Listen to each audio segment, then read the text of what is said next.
o kinsa ang mga kontraktor nga nakadawat sa bidding ani dire sa Cebu. Kay na-involve ra ba ang QM Builders? Apel ang QM Builders nga nakadaog sa bidding nga mao'y nakadawat sa maong mga project mga par. So mayong adlaw kanatong tanan ug welcome back sa atong channel.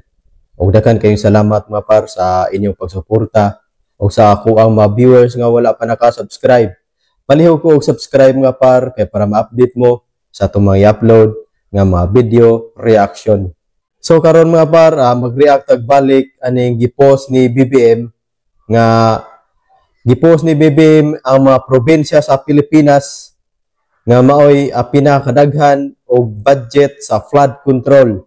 Og sa top 10 mga par, naapil ang Cebu og ikaupat ang Cebu sa pinakadaghan og budget sa flood control. Ngano porti man daghana ang Cebu mga par nga sa ato pa apil sa budget niini ang probinsya mga par. Ang kani sigurong budget sa flood control ari unta siguro ni ibubo sa mga syudad mga par. Ang kaning sa Cebu City kay dali man kayo na mo baha diha, gamay nga uwan, baha dayon. Ug kaning dakbayan sa Talisay ug diha sa Minglanilla. Ug labi na gyud diri sa Mandawi sa Lapu-Lapu. Mao gyud unta na ang angay diha nga bubuan sa budget sa flood control kay mao kanang mga lugar ang dali kayo nga mobaha. Pero billion baya ang budget ni ana mga par. Billion ang budget ni ana. Pero nganong palpak man ang mga trabaho, nganong guni-guni man ang mga trabaho, ug matod pa ni BBM, guni-guni lang. So asa man de ang budget niya na mga par nga hilabihan man nga kadako sa budget sa flood control, pero ang trabaho mura lang og giga-duwa lang ang ilagi trabaho o kasagaran palpak pa gyud kay tungod nga pagkagagmay sa mga drainage nga ilang gipang himo mo nang ang tubig dali kayo nga mo tubo mga par. Pero kadako man sa budget niya na kay kana nga budget mga par gikan na sa national nga budget na gikan na nga to sa Malacañang. Kinsa man ka nga politiko ang nagkamang ani nga to sa Malacañang mga par nga purti magdaghana ang budget sa flood control diri sa Cebu manong niabot man og 414 ka flood control nga ang angayan untang abubuan sa mao budget mga par mao man tani ang kani mga syudad nato, ang Cebu City, Talisay City, Minglanilla, Mandawi City, Lapu-Lapu. Mao ra man gyud unta na mga par unya ngano ni abot man og 414 ka flood control. So naagay politiko nga nagpaluyo niya na mga par og kinsa man kini nga politiko. Kay dili man na makuha sa mga kontraktor. So naagay politiko nga involved aning kalakiha mga par.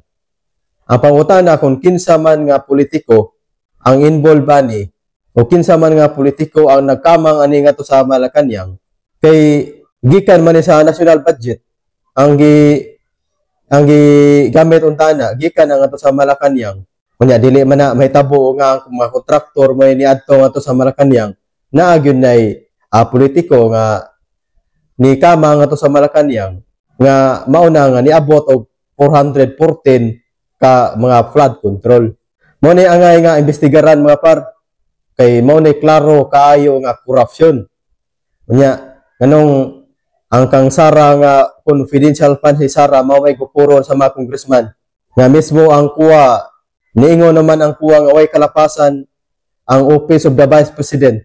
Unya nganong gukdon magyapon si Sara sa mga congressmen. Unya naay klaro kayo nga korupsyon. Nganong wala man nila mao imbestigaha. Mahinaot ang mga par nga kaning mao nga budget mahibaw-an ang kinsa nga politiko ang nagkamang ani nga to sa Malacañang o kinsa ang mga kontraktor nga nakadawat sa bidding ani dire sa Cebu. Kay na-involve ra ba ang QM Builders? apel ang QM Builders nga nakadaog sa bidding nga mao'y nakadawat sa maong mga project mga par. Unya ang kaning QM Builders taga probinsya ra ba ni mga par, taga South ra ba ni, taga Dumanhog ang tag-iya ni QM Builders. So mo ni angayan nga tutukan sa atong gobyerno kay mo ni klaro kayo nga corruption.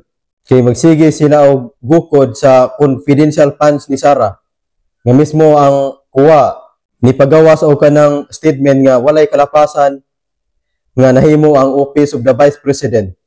Pero naay klaro kayo nga korupsyon. Anong dili man mao kini mao'y tutukan sa ato ang mga gobyerno nga kunuhay nga mutabang sila sa mga Pilipino nga nagkalisod-lisod. So mahinaot ang mapar nga mahatagan ni solusyon o may baw-an kini nga politiko nga involved ani nga kadaghan man sa budget sa flood control sa Cebu. So daghan kayo salamat mga par sa inyong pagsuporta sa akong channel. Unya palihog ko og subscribe nga par kay para ma-update mo sa akong may upload nga mga video reaction.